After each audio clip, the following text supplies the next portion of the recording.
Canada Day felt different this year. With wars raging in Europe and the Middle East, shifting geopolitical fault lines, and unstable leadership in the West, we are living in an era of global conflict and political strife. Canada, long insulated by oceans, alliances, and politeness, can no longer afford the illusion of safety. With polls showing a resurgence of Canadian patriotism, we now face a choice: dither and decline, or rise to greatness. Canada has the potential to be a great power, one that shapes world affairs, protects its people, and projects influence across diplomatic, economic, technological, and cultural domains. We possess vast natural resources, critical minerals, fresh water, arable land, and ethical energy. As a founding member of NATO, the UN, and other global institutions, we have an advanced economy, a highly educated bilingual population, and a history of innovation in space, nuclear research, biomedical engineering, and AI. Our strategic position, bordered by the US and surrounded by 3 oceans, uniquely positions us to thrive in the 21st century. Yet, strength unused decays, and power undeveloped fades.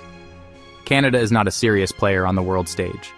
While adversaries like China, Russia, North Korea, and Iran advance militarily, economically, and diplomatically, Canada remains passive. These nations may not share our values, but they do share an adversary, the liberal West. Meanwhile, we sit idle, allowing our adversaries to act with impunity. Our core values, free markets, the rule of law, individual liberty, democratic governance, and human rights, are under attack. To secure our place in the world, we must defend these values with every element of national power. Canada is vulnerable to political warfare, weakened by foreign interference, corruption, elite capture, organized crime, lax immigration enforcement, and misguided policies. A demoralized and underfunded military sends a clear message: Canada is not worth defending. US President Donald Trump, despite his divisive politics, understands what our political class refuses to acknowledge. Canada has failed to defend its own interests and rise beyond the minimum required. Canada's greatness begins with rejecting the rhetoric of a post-national state and a cultural mosaic that erodes our unity. Greatness is achieved only when we are strong, united, and proud of our shared identity. Our diversity should be a source of strength, but it must be bound by a commitment to common values and national goals. We must foster a confident national psyche, rooted in history, purpose, and shared destiny.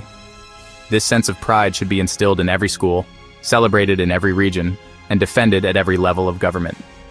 To rebuild our greatness, we must act decisively. First, we need to rebuild our military. It's not enough to announce big spending promises.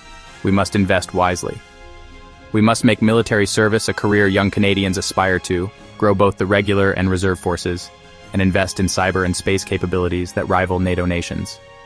Strengthening Arctic sovereignty and military power projection will be key, as will developing a strategic deterrent to ensure our adversaries think twice before challenging us. Second, we must purge foreign interference. A full, transparent public inquiry with real consequences is needed. No more toothless rhetoric. Foreign funding in politics should be banned, and criminal penalties introduced for acting as unregistered foreign agents. Our leaders must prioritize Canada's national interests, not the goals of foreign adversaries working to undermine our values. Third, we must renew our institutions. We must defend the Charter, protect media independence, and ensure that universities remain free from ideological capture. Restoring merit, freedom of speech, and equal citizenship as the guiding principles of Canadian society is essential. Finally, Canada must develop a comprehensive national strategy. We need to define what it means to be Canadian and eliminate barriers to the free movement of goods, services, people, and ideas across the country.